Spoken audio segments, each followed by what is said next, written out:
Assalamualaikum, selamat siang, salam rahayu. Setelah kemarin acara Jatman yang jelas memutuskan Kiai Khalwani dan Kiai Maskur Musa memimpin Jatman, lalu bagaimana dengan orang-orang ex-Jatman versinya Pak Lutfi? Lalu bagaimana? Sikap apa yang diambil? Ini gambaran gitu loh. Habib nomor 1 se-Indonesia ini rontok saat mencoba berhadapan dengan PBNU. Ya bisa dibilang keok gitu loh. Ya karena secara hukum, secara etika, memang itu bisa dibilang nggak pas. Tapi harus diingat, adanya semua ini berkat apa? Berkat orang-orang yang selama ini berteriak soal tesis nasab. Berawalnya bagaimana saat orang-orang yang berteriak soal tesis nasab ini membongkar soal sejarah NU. Nah di situ akhirnya saat itu Kiai Khalwani langsung berkata soal sejarah NU lah, sejarah Jatman lah. Dari situ akhirnya larinya kemana? Ke Jatman. Kalau tanpa tesis nasab, mungkin Jatman juga tidak seperti sekarang ini. Jadinya friksi Jatman di PBNU juga tidak ketahuan. Ya bahkan bisa dibilang mungkin Pak Lutfi akan selalu memegang Jatman ini. Bahkan yang dikhawatirkan akan melepas Jatman ini dari PBNU. Bahayanya kan seperti itu. Tapi yang namanya organisasi ya tetap harus berjalan. Pemimpinnya harus berganti, nggak bisa pemimpinnya itu terus. Dan kalau kita mengamati justru itu, justru karena tesis nasab itu, masalah di Jatman yang selama ini bahkan bisa dibilang mungkin tahunan, tidak ada laporan ke PBNU, akhirnya clear. Selama ini PBNU agak diam, makanya kemarin itu Jatman itu seakan-akan vakum, divakumkan kan. Ya karena berbagai macam hal, mungkin kepentingan, dan yang utama mungkin masalah laporan yang tidak ada pertanggungjawaban ke PBNU. Ya karena Jatman itu miliknya PBNU, bagian dari PBNU.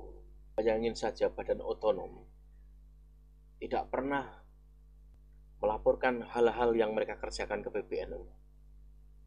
Kalau PBNU kecewa, jelas kecewa. Sesungguhnya yang mengangkat itu ya orang-orang tesis nasab. Dikira siapa? Lalu bagaimana dengan tesis nasab itu sendiri? Ya kan? Habib nomor 1 saja udah KO. Apalagi soal nasab ini. Nah ini dia gitu.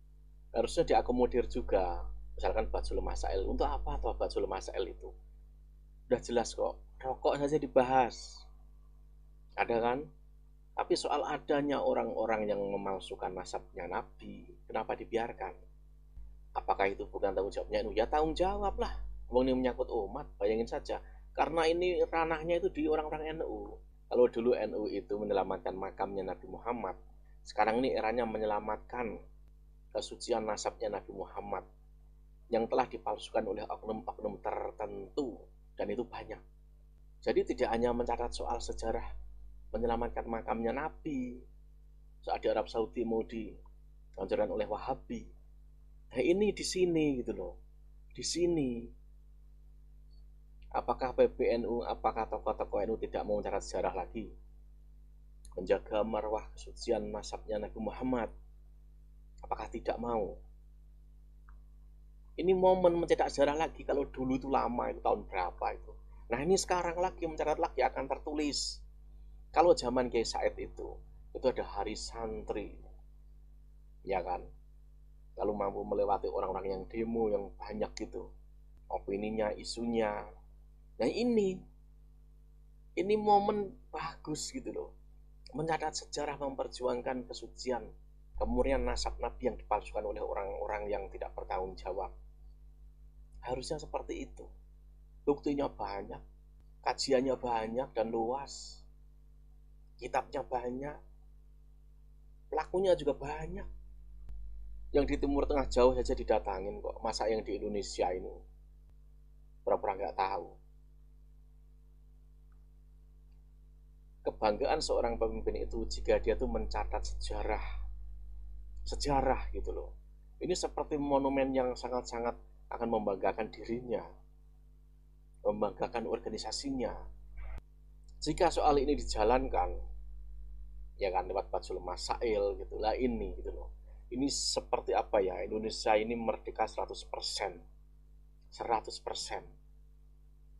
Karena dulu itu saat Indonesia merdeka ternyata masih ada orang-orang yang dulu itu, orang-orang imigran yang masih di Indonesia, yang masih kekeh dengan pendapatnya, bahkan mereka menjajah secara spiritual menggunakan atas nama keturunan Kanjeng Nabi Muhammad, melakukan aksi dawir lah, mereka merasa paling tinggi lah martabatnya lah. Nah ini saatnya gitu loh, membebaskan 100% full. Setelah ini bebas, baru itu cocoknya PBNU apa memperjuangkan soal ekonomi kerakyatan. Kapan Indonesia punya gaji 20 juta untuk buruhnya? Kapan? Padahal Indonesia itu kaya. Singapura gajinya tinggi, Jepang tinggi, Korea tinggi, Australia tinggi. Bahkan kita juga kalah kok dengan Malaysia kok gajinya kok gitu loh. Indonesia lebih kaya raya, tetapi mana mampu menggaji rakyatnya itu 20 juta. Sampai sekarang nggak mampu. Yang menikmati itu hanya pejabat DPR, MPR itu saja. Dan para konglomerat itu yang di atas itu lagi hasilnya, penghasilannya. Harusnya ada apa ya, standar kesetaraan soal gaji buruh di Indonesia. Bagaimana rakyat bisa itu kaya jika gajinya ada yang 2,5 juta, 3 juta, mentok 5 juta. Bagaimana rakyat bisa kaya? Bagaimana rakyat bisa pelesiran ke sana kemari? Seperti orang luar tuh datang ke Indonesia itu mereka bebas ke sana kemari. Sedangkan bumi Nusantara ini sangat kaya sekali, tambangnya, minyak dan lain sebagainya. Itu sangat kaya. Apakah itu sulit? Jelas sulit, tetapi bisa. Kenapa nggak bisa? Negara kaya begini kok nggak bisa menggaji rakyatnya?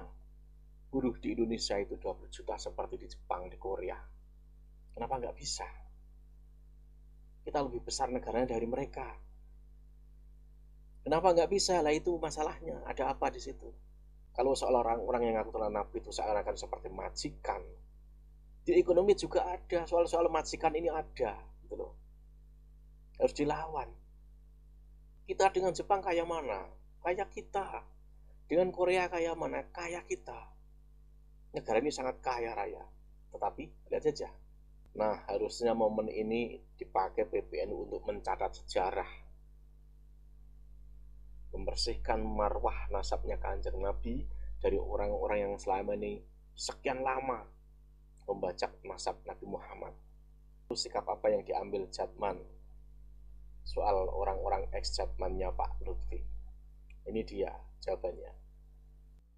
Dengan Kongres ke-13 dimaksud telah lahir, telah ditetapkan pengurus baru Jatman untuk periode 2024-2029 dengan Rois Ali adalah Kiai Haji